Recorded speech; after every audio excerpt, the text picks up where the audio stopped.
Stock market क्यों गिरा आज? ये क्वेश्चन आई थिंक आप लोगों को आज आ गया होगा। I am not trying to predict या फिर कोई ट्रेडिंग के पॉइंट ऑफ व्यू से नहीं है, बट जैसे हम हमेशा मार्केट गिरता है तो you people want to know कि एग्जैक्टली क्या हुआ है, इसीलिए ये वीडियो मैं बना रहा हूँ। इससे कोई ट्रेडिंग टिप वगैरह नहीं है, but if you are a long term investor I think always remember कि systematic investing, discipline way of investing is good for you people.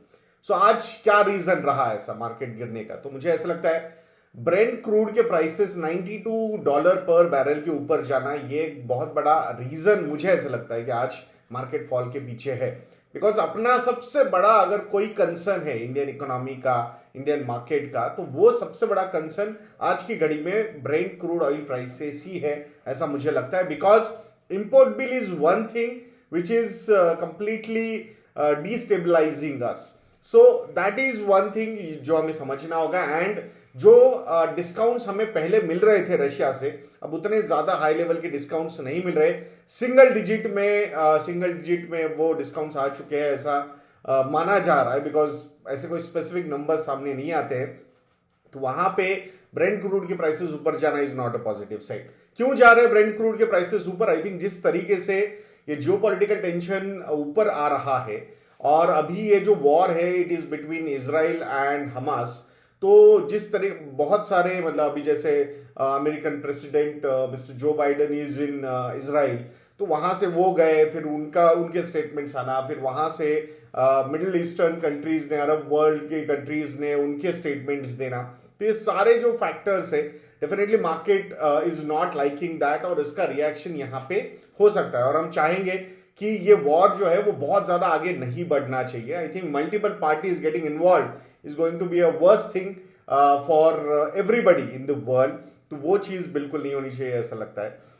Then तीसरा रीजन जो है आज मार्केट गिरने का, वो है बैंक स्टॉक्स में बहुत ज्यादा प्रेशर देखा गया है। बैंकिंग इंडस्ट्री के वेटरन्स जो बड़ी बैंक्स है, उनके रिजल्ट्स आने शुरू हो चुके हैं। तो वहां पे रिजल्ट्स में मतलब ऐसे कोई बहुत खराब रिजल्ट्स नहीं है अगर प्रॉफिट के नंबर्स, रिस्क मैनेजमेंट के नंबर्स वगैरह अगर आप देखोगे। बट कहीं ना कहीं मार्केट को क्या पसंद नहीं आ रहा है? मार्केट को जो मार्जिन में प्रेशर आ रहा है, मार्जिन पे प्रेशर आ रहा है, नेट इंटरेस्ट मार्जिन पे जो प्रेशर आ रहे हैं, वो कहीं ना कहीं थोड़ा सा अननर्व कर रहे हैं मार्केट को।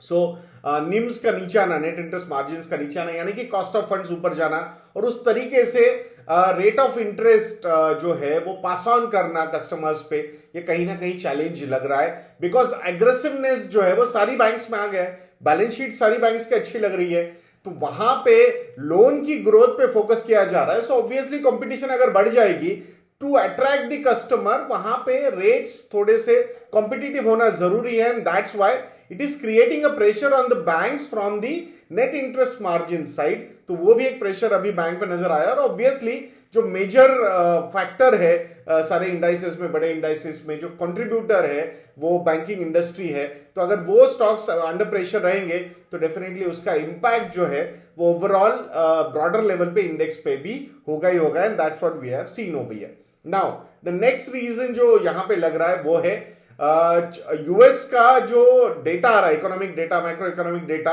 वो स्ट्रांग डेटा आना ये भी मार्केट के लिए निगेटिव होता है। मतलब उनके जो रिटेल सेल्स के नंबर्स आए वो स्ट्रांग आए, सॉफ्ट लैंडिंग जो है वो होगी यूएस की, ऐसी लग रही है। Federal Reserve will be able to manage that, या फिर US government will be able to manage that after having high interest rates.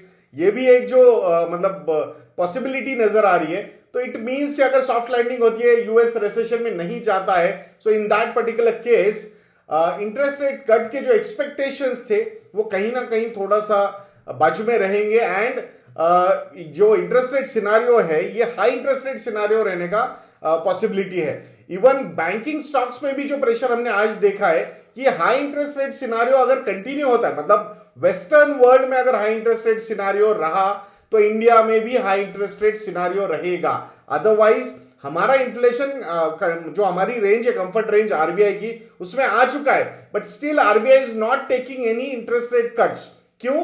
Because बाकी जो डेवलप मार्केट्स में वहां पे हाई इंटरेस्ट रेट्स है, तो उस केस में normally this is a coupling impact, we will have to maintain high interest rate scenario to maintain the attractiveness of our currency. Already we are seeing कि next reason है US dollar और INR का जो equation अगर आप देखोगे 83.26 पर dollar rupee जा चुका है. 83.42 is the lowest level we have touched.